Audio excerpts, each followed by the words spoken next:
English Unleashed, Episode 2, Why You Understand English But Can't Speak. Welcome to English Unleashed. Speak naturally. Speak confidently. Speak freely. Hey, English learners. Welcome back to your safe space for real American English conversations. I'm Victoria. And I'm Mike. And before we begin today's episode, we just want to say thank you. Yes, truly, thank you.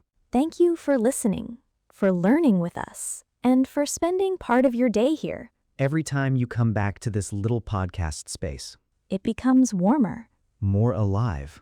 and honestly, more special. Because this is not just about English. It is about confidence.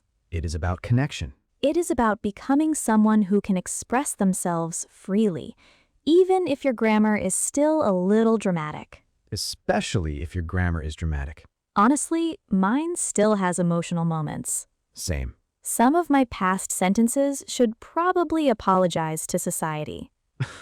Yes. We have all been there. And today's topic? Oh wow, this one is personal. Very personal. Because almost every English learner says this sentence at some point. I understand English, but I cannot speak. Ah, yes. The international mystery. The emotional crime scene. Exactly. You watch movies, you understand podcasts, you read captions, you know vocabulary, you even answer perfectly inside your head. But when real life says, okay, your turn, your soul leaves your body. Truly. Suddenly your brain becomes a loading screen. No thoughts, just buffering. Someone asks, can you introduce yourself? And suddenly you have never met yourself before. Name? Unclear. Personality? Under investigation. Future goals? Survive this conversation. That is painfully accurate. And that is exactly what we're talking about today. Why understanding English feels possible, but speaking English feels terrifying. Because the problem is usually not intelligence. It's not laziness. It's not talent. It's something much more human. Fear, pressure, overthinking, and the strange relationship we all have with our own voice. Wow, that got deep very quickly. That is our brand now. Fair enough. And this is a B2 level episode. So if your English is around intermediate level, you are in exactly the right place. And please remember, you do not need to understand every single word perfectly. Listen for meaning first. Let the language sink in naturally. Later in the episode, we will have our Calm Word Tour, where we go through useful vocabulary, idioms, and phrasal verbs from today's conversation. So while we talk about speaking confidence, your English improves too, naturally. And before we begin, we want to ask you something. Yes. Tell us in the comments, what happens to you when it's time to speak English? Do you freeze? Do you forget words? Do you translate too much? Do you suddenly become spiritually connected to silence? Strong option. Mine is overthinking. I know the sentence, but before I say it, my brain opens 17 unnecessary meetings. Is this grammar correct? What if pronunciation is wrong? Should I use present perfect? Meanwhile, the conversation has moved to next year. Exactly. Mine is translating. I create the whole sentence in my native language first, then try to move it into English like emotional furniture. That's such a perfect description, and exhausting. Very exhausting. All right, let's get into it. Okay. Can I start with a truth people don't always like? I feel attacked already, but yes. English understanding and English speaking are completely different skills. Yes, that is so important. Because people think, I listen every day. Why am I still nervous when I speak? But listening is passive. Speaking is active.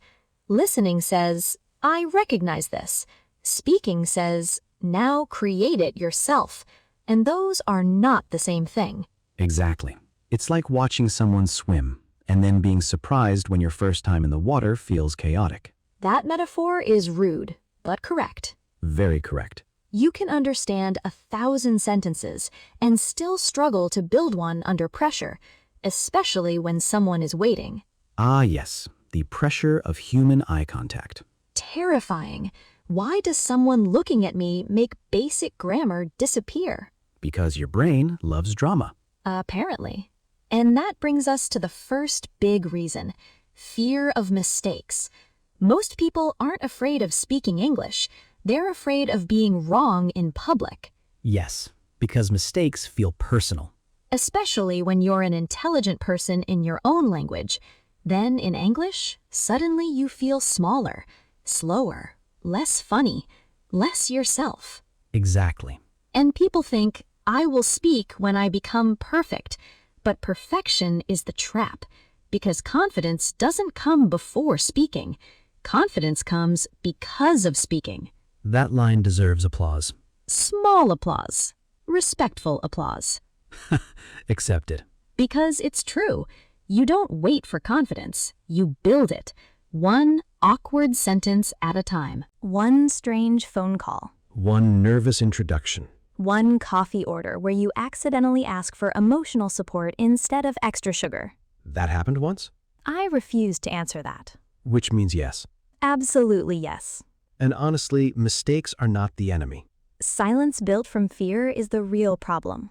Because every time you stay quiet to protect yourself, Fear gets stronger, but every time you try, even badly. your brain learns, oh, we survived. That changes everything. It really does. And that brings us to a very useful phrase: speak up. Yes.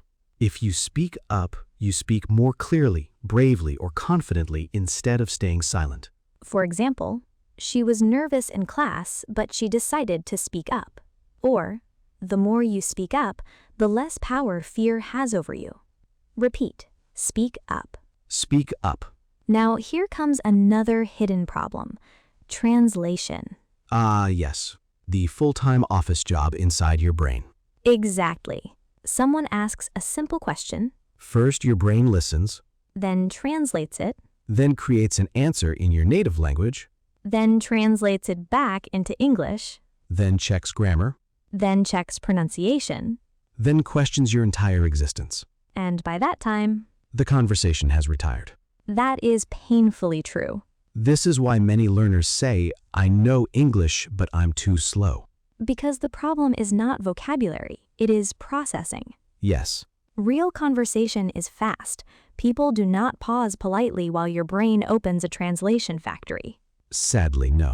Rude of them, honestly. Very rude. Which is why thinking in English matters. Not perfect English, simple English. Direct thoughts. Small thoughts. I'm hungry. I need water. This meeting could have been an email. Universal English. Beautiful English. Exactly. Tiny thoughts create big fluency over time. Because speaking confidence grows in ordinary moments. Not only in dramatic ones. While walking, While cooking. while driving. While staring at the fridge at midnight making life choices. A very educational moment. Truly. And another important reason people struggle to speak: they practice too safely. Oh, wow. Explain that. People study alone. Grammar books, vocabulary apps, listening quietly, reading silently. Which is good. But safe practice is not the same as real speaking. Yes. Because real conversation includes interruption, Uncertainty. emotion, Unexpected questions. and people, the most difficult part. Always the people. Exactly. You cannot build speaking confidence only inside your comfort zone. At some point, you have to step out. Which brings us to another useful phrase: step out of your comfort zone. Yes. If you step out of your comfort zone, you do something that feels uncomfortable but helps you grow. For example, joining an English speaking group helped her step out of her comfort zone. Or, real confidence begins when you step out of your comfort zone. Repeat, step out of your comfort zone. Step out of your comfort zone. And honestly, the first few times feel awkward. Very awkward. Like waving at someone who was not waving at you. Socially devastating. Character building. Yes. But awkward is not failure. Awkward is evidence that growth is happening. That line is important. Because people quit too early. They say, I felt uncomfortable, so maybe I'm bad at this. No. You felt uncomfortable because you're learning. That's normal. Babies fall while learning to walk. Adults panic while learning to speak English. Nature is beautiful. Slightly embarrassing, but beautiful. Very accurate. And then there's another problem, perfectionism. Ah, yes. Fear wearing expensive clothes. Exactly. People say, I just want perfect grammar first. But often what they mean is, I'm scared to sound imperfect. Yes, perfection sounds responsible, but sometimes it's just fear with better vocabulary. That should be on a t-shirt. I would buy it, because real speaking is messy. Native speakers make mistakes too. We pause. We restart. We forget words. We say, wait, let me say that better. Fluency is not perfection. Fluency is comfort. That should also be on a t-shirt. We're building a clothing line now. Apparently. And this connects to another phrase, get stuck. Right. If you get stuck, you stop because you don't know what to say next. For example, I always get stuck during phone calls in English. Or, when you get stuck, breathe and continue. Repeat, get stuck. Get stuck. And let's talk about phone calls for a second, because phone calls deserve their own therapy session. Absolutely. No body language, no smile, no helpful face expressions, just pure voice and panic. Someone says hello and suddenly your confidence leaves the building. Especially when they ask, can I speak to, and your soul disconnects from Wi-Fi. Instantly. But phone calls teach something important. Confidence is not about feeling calm first. It's about continuing while slightly panicking. That's the true adult definition. Honestly, yes. Courage sounds glamorous. In reality, it often sounds like, hi, sorry, can you repeat that please? And that's completely okay. Because asking for repetition is not weakness, it's communication. It's smart. It's real life. Exactly. Another powerful phrase here is open up. Yes. If you open up, you become more willing to speak honestly and express yourself more freely. For example, it took time, but she slowly opened up in English conversations. Or, real confidence grows when you stop fearing mistakes and begin to open up. Repeat, open up. Open up. And I think one of the deepest problems is this. Many people don't trust themselves in English. Oh, wow. Yes, they think, what if I forget? What if I sound stupid? What if they judge me? And slowly, English becomes connected to shame. That hurts. It really does, because language should feel like freedom, not fear, Expression. not performance. But when every sentence feels like an exam, speaking becomes exhausting. That's why self-trust matters. More than perfect grammar, more than advanced vocabulary.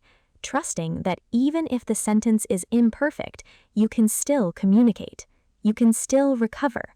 You can still continue. That's real confidence, not sounding flawless, staying present, even imperfectly. And honestly, sometimes the best confidence strategy is surprisingly simple. Really? Yes. Stop trying to sound impressive. Start trying to sound clear. Oh, wow. That is powerful. Because many learners chase big vocabulary, Fancy words. perfect grammar, Something dramatic. something that sounds like a movie character giving life advice in the rain. Very specific. Very necessary. But real confidence often comes from simple sentences. Can you help me? I need a moment. I understand. Could you repeat that? Small sentences. Big freedom. That is beautiful. And honestly, simple English sounds stronger than nervous, complicated English. Yes. Clear beats clever. Every single time. Especially in interviews, Ah, yes. Job interviews. where suddenly every basic question feels like philosophy. Tell me about yourself.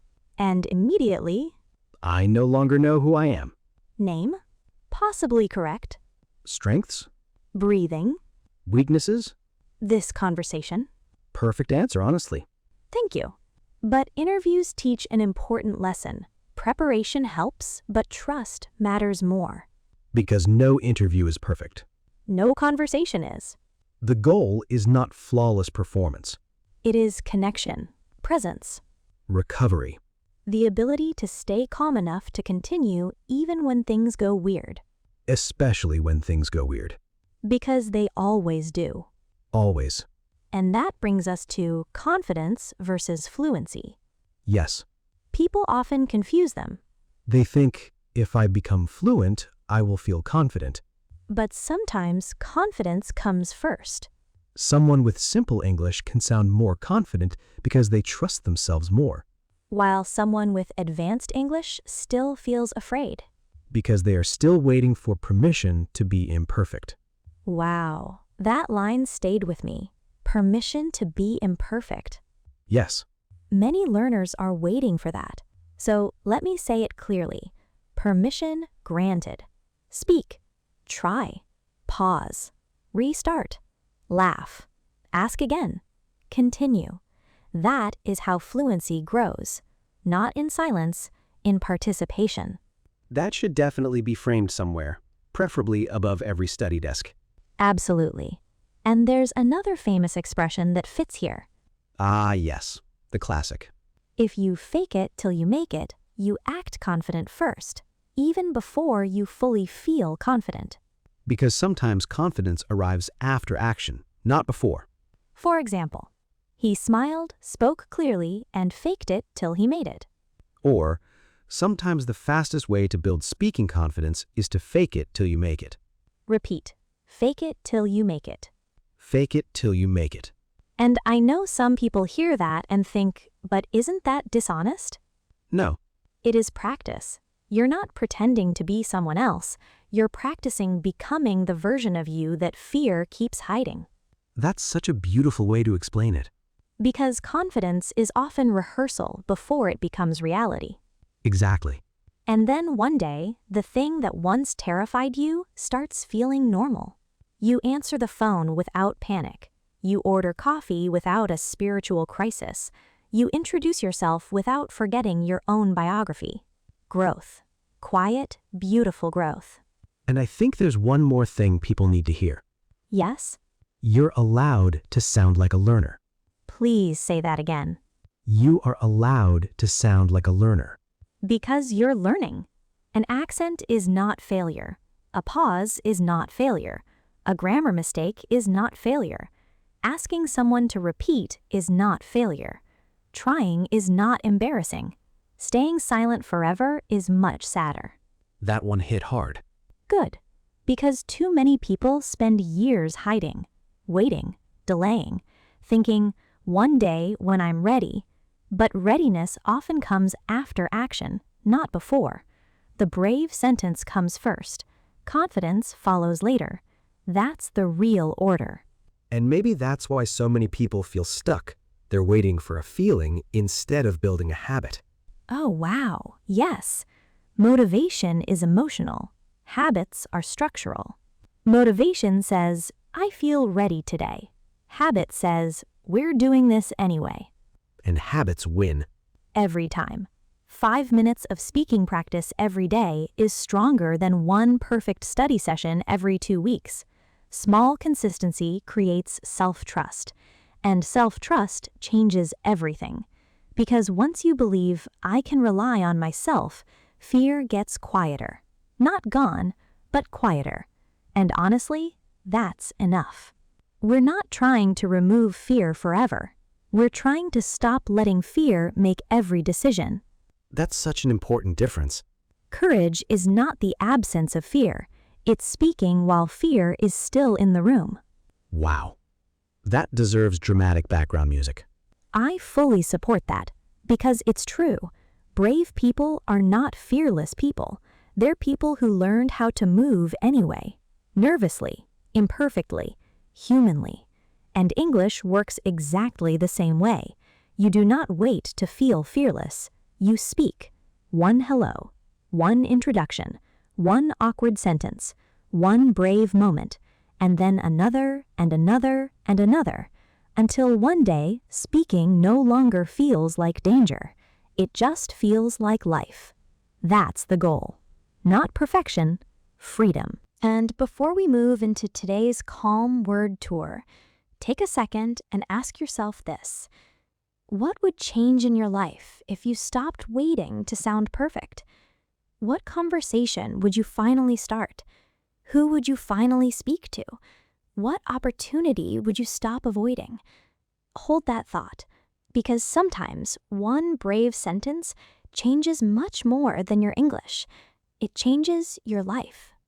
And now, let's move into our calm word tour. Ah, yes, our favorite peaceful corner, the place where we slow everything down, breathe a little, and look at useful words and phrases from today's conversation. Yes, these are the words we used while talking about fear, fluency, confidence, and why speaking English feels harder than understanding it. And remember, you do not need to memorize everything perfectly. Just listen, notice, repeat. Let the English stay naturally. Exactly. So let's begin with our first word today, hesitate. If you hesitate, you pause because you feel unsure, nervous, or uncertain. For example, he hesitated before answering the question in English. Or, many learners hesitate because they are afraid of making mistakes. Repeat. Hesitate. Hesitate. Our next word is confident. If you are confident, it means you trust yourself and believe in your ability. For example, she sounded confident during the interview, or confidence grows when you keep speaking, even imperfectly. Repeat. Confident. Confident. Next, self-conscious. If you feel self-conscious, you feel nervous because you think people are noticing or judging you. For example, she felt self-conscious about her pronunciation. Or, speaking a new language can make people feel very self-conscious. Repeat. Self-conscious.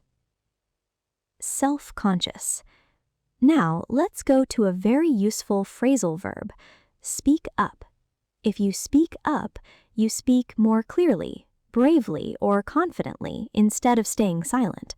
Example, he was nervous, but he decided to speak up during the meeting. Or, the more you speak up, the stronger your confidence becomes. Repeat. Speak up. Speak up. Next, get stuck. If you get stuck, you stop because you do not know what to say next. For example, I always get stuck during phone calls in English. Or, when you get stuck, breathe, pause, and continue. Repeat. Get stuck. Get stuck. Our next phrase is step out of your comfort zone. If you step out of your comfort zone, you do something uncomfortable that helps you grow. For example, joining an English speaking group helped her step out of her comfort zone. Or, real confidence begins when you step out of your comfort zone. Repeat. Step out of your comfort zone. Step out of your comfort zone. Next, open up. If you open up, you become more willing to express yourself honestly and freely. For example, it took time, but she slowly opened up in conversation. Or, confidence helps people open up naturally. Repeat. Open up. Open up. And now, one of the most famous expressions, fake it till you make it. This means acting confident first, even before you fully feel confident, because sometimes confidence grows after action. For example, he smiled, spoke clearly, and faked it till he made it. Or, sometimes the best way to build confidence is to fake it till you make it. Repeat. Fake it till you make it. Fake it till you make it. And our final word for today, fluency. Fluency means speaking smoothly, naturally, and comfortably. Not necessarily perfectly, but with ease and flow. For example, listening every day helped improve her fluency. Or, fluency grows faster when fear becomes smaller. Repeat, fluency. Fluency. And those were today's words and phrases from our Calm Word Tour. And notice something important. These words are not only about English, they are also about life, confidence, courage, growth, comfort zones, self-trust. These ideas exist everywhere, in work, in relationships, in friendships, in interviews, in dreams, which is why language learning becomes something bigger. It teaches communication, but it also teaches courage. And maybe that's the real heart of today's episode. Understanding English but struggling to speak does not mean you're bad at English. It means you're human. You're learning. You're growing. And growth is rarely elegant. Sometimes it looks like confidence. Sometimes it looks like asking someone to repeat a sentence 3 times. Both count. Both matter. Because progress is not always impressive. Sometimes progress is simply this. You spoke, even though you were nervous. That's progress. You tried, even though it felt uncomfortable. That's progress. You came back, even after feeling embarrassed. That's progress. And honestly, that's where real fluency begins. Not in perfection, in courage, in repetition, in showing up again. One small conversation at a time. One brave sentence at a time. One moment where you choose courage over silence. That is enough. More than enough. Because confidence is not built in giant, dramatic moments. It is built in small, repeated ones. One hello. One introduction. One phone call. One meeting. One question. One try. And then another. And another. Until one day, The thing that once scared you, starts feeling normal, quietly, naturally. beautifully, That is how growth happens, not loudly. but deeply. And if today's episode helped you even a little, Tell us in the comments, what is one English situation you will stop avoiding this week? Phone calls? Interviews? Speaking in class? Meeting new people? Ordering food? Tell us. we would truly love to read it. And maybe your answer. Will help someone else feel less alone too. Also, if you are learning with us regularly, make sure you subscribe and become part of the English Unleashed family. Because here, we're not chasing perfect English. We're building real confidence, One conversation at a time. one episode at a time. Take care of your English. And take care of your courage. I'm Victoria, And I'm Mike. and you've been listening to English Unleashed. Speak naturally. Speak confidently. Speak freely. We'll see you in the next episode. Bye.